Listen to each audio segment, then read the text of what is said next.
8 अगस्त को पता चल जाएगा कि वास्तव में भारत में कितने देशभक्त हैं और वास्तव में कितने लोग सनातन को बचाने के लिए चिंतित हैं। नहीं, सही में वो फेसबुक पे बचाने वाले हैं या मैदान में आने वाले, वो भी पता चल ऐसा हमने और आपने तय किया हुआ है। हम सब 8 अगस्त को जंतर मंतर पे चलेंगे, आप भी चलेंगे, हम भी चलेंगे, हम लोग चल रहे हैं।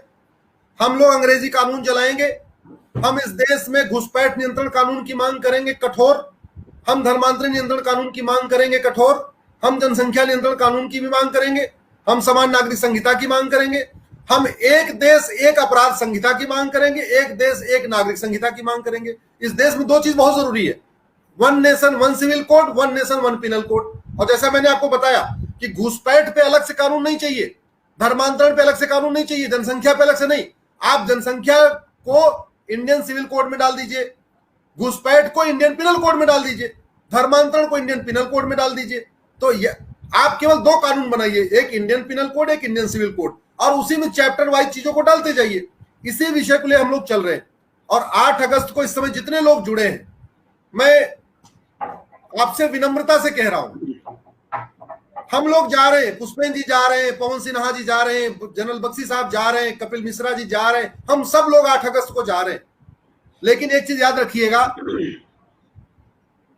सरकार को और देश को तब समझ में आएगा जब वहां पे ऐसे लगेगा पूरा सैलाब आया हुआ है। इसलिए मैं आप सबसे आग्रह कर रहा हूं, 8 अगस्त को अपनी राष्ट्रभक्ति आप दिखाइए। 8 अगस्त को आप अपना दिखाइए कि आपके दिल में जो आग है वो दिखनी चाहिए। अपने घर से एक एक अंग्रेजी कानून की कॉपी, एक एक माचिस लेके आइए। अगर अभी टाइम है, अमेजॉन पे इंडियन पिनल कोड मिल रहा है 150 रुपए का, पुलिस एक्ट मिल रहा है 70 रुपए का, एविडेंस एक्ट मिल रहा है 700 रुपए का। आप लोग अमेजॉन से भी बुक कर लीजिए, फ्लिपकार्ट पे मिल रहा है, अमेजॉन पे। अगर आपके आसपास किताब की दुकानें नहीं है, 200 रुपए में आपको 3-3 कॉपी मिल जाएगी कानूनों की, उनको अभी से मंगा के रख लीजिए और आइए। और नहीं तो हम लोग जो कर रहे हैं। लेकिन एक चीज याद रखिए, बिना आप लोग, भाई साहब आप तो जानते हैं, इस देश में लोकतंत्र नहीं भीड़ तंत्र है। जो वहां बिचौलिए बैठे हुए हैं बॉर्डर पे, उनसे 12-14 दौर की बातचीत हो चुकी। आज तक बताइए पुष्पेंद्र जी, आपसे कितने दौर की बात हुई? आपको बुला के पूछा गया, पुष्पेंद्र जी आप रोज लगे रहते हो, 10 साल से जगा रहे हो, आप बताओ जरा आपके क्या सुझाव हैं? अरे वो टिकैत जो दलाल है उसको बुला बुला के बात हो रही है। क्यों? क्योंकि उसके साथ 1000-2000 लोग बैठे हुए। कोई पुष्पेंद्र जी को बुला के नहीं पूछ रहा पुष्पेंद्र जी क्या करना चाहिए। कोई अश्विनी उपाध्याय को बुला के नहीं पूछ रहा अश्विनी उपाध्याय जी क्या करना चाहिए। कोई जनरल बख्शी को बुला के नहीं पूछ रहा है। कोई कपिल मिश्रा या पवन सिन्हा को बुला के नहीं पूछ रहा है। आप आओगे, बातचीत होगी। मैंने कहा हमें 12 दौर की बातचीत नहीं करना। अरे हमारे पास तो दुनिया का हमने कानून बना के रखा हुआ है। हम तो कानून की कॉपी दे देंगे, साहब ये देख लो, ये दुनिया का सबसे बढ़िया घुसपैठ नियंत्रण कानून है, ये दुनिया का सबसे धर्मांतरण नियंत्रण कानून है, ये दुनिया का सबसे बढ़िया जनसंख्या नियंत्रण कानून है, ये दुनिया का सबसे बढ़िया कट्टरवाद विरोधी कानून है, ये दुनिया की सबसे बढ़िया यूनिफॉर्म सिविल कोड है, आप लागू करिए, हम बता देंगे। लेकिन मौका तब बातचीत तभी होगी, बातचीत का मौका तभी होगा, हमें तभी सरकार से बुलाएगी जब आप लोग आओगे। नहीं तो भैया हम भी गूगल करके यूट्यूब पे अपनी बात रख रहे हैं, आप भी अपने घर में बैठिए, आराम से फेसबुक पे कमेंट करते रहिए, व्हाट्सएप पे वीडियो फॉरवर्ड करते रहिए।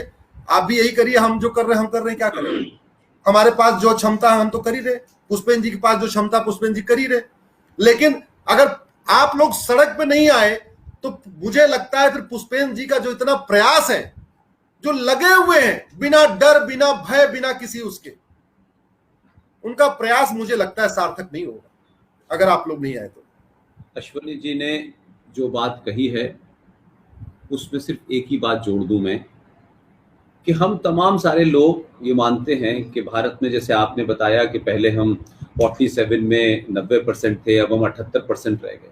अगर टोटल पॉपुलेशन के 78% लोग हैं और 78% के 5% भी 78% के 5% भी लोग, जो दुनिया भर में ऐसा लगता है बदलाव हो रहा है, सब कुछ हो रहा है, जो लोग इस देश में 78 नहीं 20-22% हैं, वो 90 दिन तक इस देश में हाईवे को रोक के बैठ जाते हैं। सरकार झुकती है, सुप्रीम कोर्ट झुकती है, पुलिस एक्शन नहीं करती, चंद लोग दंगा कर देते हैं, अगर जो बात अश्वनी जी ने कहा थोड़ी देर के लिए मैं उसको एक पॉजिटिव नोट पे लेता हूं। अगर इस देश में लोकतंत्र नहीं है, भीड़ तंत्र है, तो भाई अगर भीड़ तंत्र है तो क्या भीड़ की सनातनियों के पास कमी है? तो एक बार भीड़ की ताकत दिखा करके ही यह तय हो जाए कि अगर भीड़ तंत्र से चलना है तो भीड़ तंत्र इतनी होगी कि दिल्ली में सड़क नजर नहीं आनी चाहिए। और ये इम्तिहान है, इसमें अश्वनी जी का, मेरा और पवन जी का, तमाम सारे लोग हैं, उनका निजी कुछ भी नहीं, कुछ भी निजी नहीं है।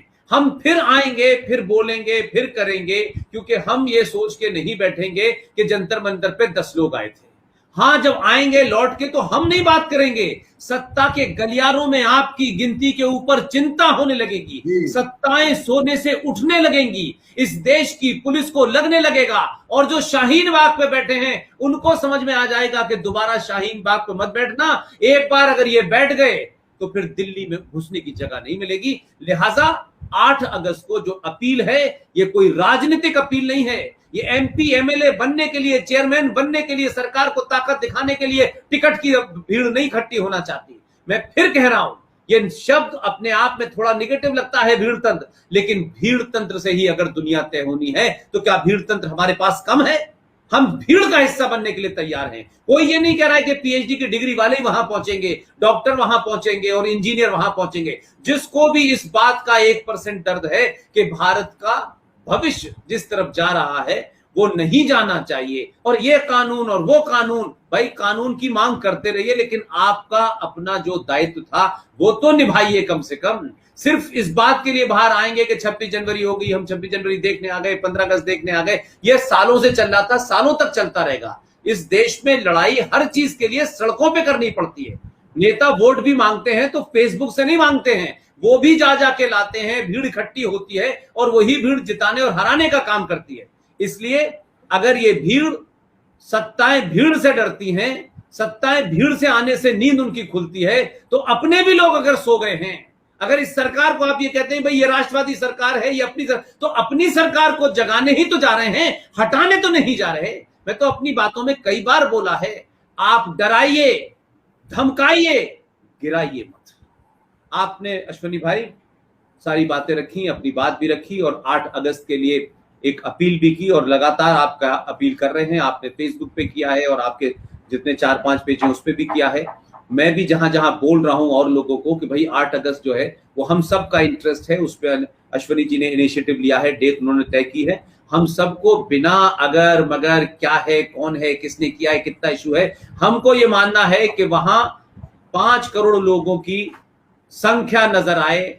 ना इसमें अश्वनी जी का कद बढ़ेगा, ना पुष्पेंद्र जी का कद बढ़ेगा, किसी का कद नहीं बढ़ेगा। वहां कोई नेता नहीं है, हर आने वाला वो आदमी जो अपने खर्चे से वहां पहुंचा है वो हमसे भी ज्यादा बड़ा आदमी होगा। आप आए, आपने एक बार ऐसे ज्वलंत मुद्दे के ऊपर फिर दोबारा इतनी लंबी बात की, कई बातें हम बार बार आप जब रिपीट करते हैं तो उससे वो हैमरिंग करने की कोशिश आप करते हैं। मैं देखता हूं कि लोगों को बार बार याद दिलाना है। अश्वनी भाई, दुनिया में क्या होगा हम नहीं जानते, हमसे जो हो सकता है हम कर रहे हैं, ताकि हमारे मन में ये न रहे कि हम जो करना चाहते थे वो हमने नहीं किया, हमने अपनी जिम्मेदारी नहीं की और हम इसने और उसने और दूसरों पर डालते रहे। लिहाजा इस मुहिम को जिंदा रखें, लगातार रखें। और आपने तो इसके ऊपर भी PIR डाली हुई है धर्मांतरण के खिलाफ, और कोर्ट में जो कुछ हो सकता है वो कोर्ट में करें, कोर्ट के बाहर जो हो सकता है वो भी आप कर रहे हैं। तो आपका मैं कैसे शुक्रिया अदा करूं, लेकिन यह है कि मैं आपका शुक्रिया अदा करूं, आप मेरा करें, इससे अच्छा यह है कि हम दोनों में से किसी का ना करें। हम दोनों लगातार इस मुहिम में लगे रहें। बहुत बहुत धन्यवाद। Thank you very much Ashwini. धन्यवाद।